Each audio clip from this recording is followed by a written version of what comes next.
বর্তমান সময়ে বেশিরভাগ ক্ষেত্রেই দেখা যায় মা-বাবা দুজনেই বাইরের কর্মক্ষেত্রে ব্যস্ত। তাদের দুজনেই সারাদিন নিজেদের অফিসের কাজে বাইরে থাকতে হয়। এই সমস্ত বাবা-মা যখন তাদের সন্তানকে একা বাড়িতে রেখে যান কারো দায়িত্বে, তখন বাবা-মাকে যে বিষয়গুলো সম্পর্কে সতর্ক থাকতে হবে তা নিয়ে আজকের আলোচনা। এ প্রসঙ্গে বলে রাখি, আপনি যতই ব্যস্ত থাকুন না কেন, দিনের একটা সময় অবশ্যই বের করুন যখন আপনি মন খুলে আপনার সন্তানের সঙ্গে কথা বলতে পারবেন।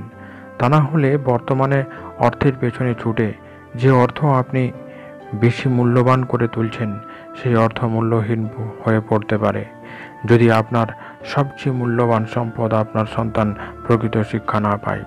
মনে রাখবেন, প্রচুর অর্থ সম্পদ দিয়ে একজন সন্তানকে হয়তো সমস্ত সুযোগ সুবিধা দেওয়া যায়, কিন্তু তাকে সুশিক্ষিত করে তোলার জন্য তাকে মানবিকতা, তার মূল্যবোধগুলো শিক্ষা দেওয়া দরকার, যেগুলো একজন সন্তান তার মা বাবার কাছ থেকে বেশি করে শেখে। তাই আপনার অনুপস্থিতিতে আপনার সন্তান যাতে একাকিত্ব অনুভব না করে, নিরাপত্তাহীনতায় না ভোগে, সে বিষয় সম্পর্কে সতর্ক থাকতে হবে। শৈশবে একজন সন্তান যদি একাকিত্ব এবং নিরাপত্তাহীনতায় ভোগে, তাহলে সেই বাচ্চা যতই বিলাসবহুল জীবনযাপন করুক না কেন, সে যখন পরিণত বয়স্ক হয় তখন সে বিভিন্ন মানসিক সমস্যার সম্মুখীন হয়।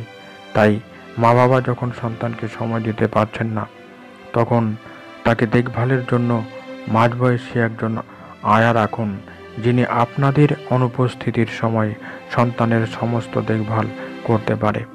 যদি মা বাবা ছাড়া একজন বাচ্চা অন্য কারো কাছে এতটা স্বাভাবিক কখনোই হতে পারে না, কারণ মা বাবাকে বাচ্চা সবচেয়ে নিরাপদ আশ্রয় বলে মনে করে।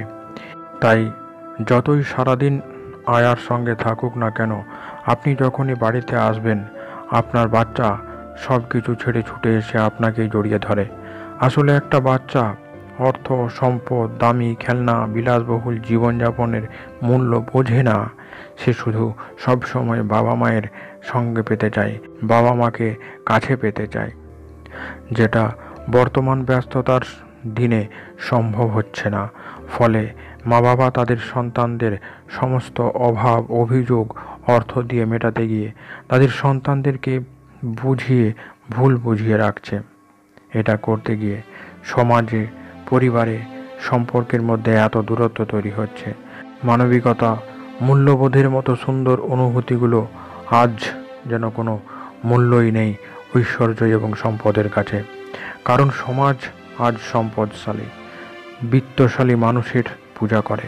তাই কাজের পেছনে, সাফল্যের পেছনে ছুটতে গিয়ে জীবনের সবচেয়ে মূল্যবান সম্পদ সন্তানকেও সঠিক প্যারেন্টিং নীতি মেনে লালন পালন করতে পারছেন না। তাই নিজে যখন সময় দিতে পারছেন না, তখন আপনার বাড়ির কাজের লোক বা আপনার বাচ্চার আয়াকে যে বিষয়গুলো সম্পর্কে সতর্ক থাকতে পারবেন, সেগুলো অবশ্যই আপনাদেরকে খেয়াল রাখতে হবে। তাহলে আজকের ভিডিওটি পরবর্তী অংশটি খুব মনোযোগ দিয়ে শুনুন। 1. অপরিচিত অজানা ব্যক্তির সঙ্গে বাচ্চার সাক্ষাৎ করাবে না। 2. বাচ্চাকে স্কুলে পৌঁছে দেওয়া এবং নিয়ে আসার সময় তাদের উপস্থিত থাকতে বলুন। 3. বাচ্চাকে বাসি খাবার খাওয়াতে নিষেধ করবেন। গরম এবং টাটকা খাবার তাদের দিতে বলুন। 4. আপনার প্রতিবেশীদের সময় করে আপনার বাড়িতে আসার জন্য বলুন। 5. বাচ্চার টিউশন স্যারকে আপনার ব্যস্ততার বিষয়টা বলে রাখুন। 6. বাচ্চার স্ক্রিন টাইম নির্দিষ্ট করে দিন, তা ফলো করার দায়িত্ব দিন কাজের লোকদের। 7ম বিষয়টা হলো, এরপর আপনি যখন বাড়ি ফিরছেন, তখন আপনার সমস্ত কাজ ভুলে আপনার সন্তানকে জড়িয়ে ধরুন, আদর করুন, তার সমস্ত কথা শুনুন, আপনার কথা তাকে বলুন।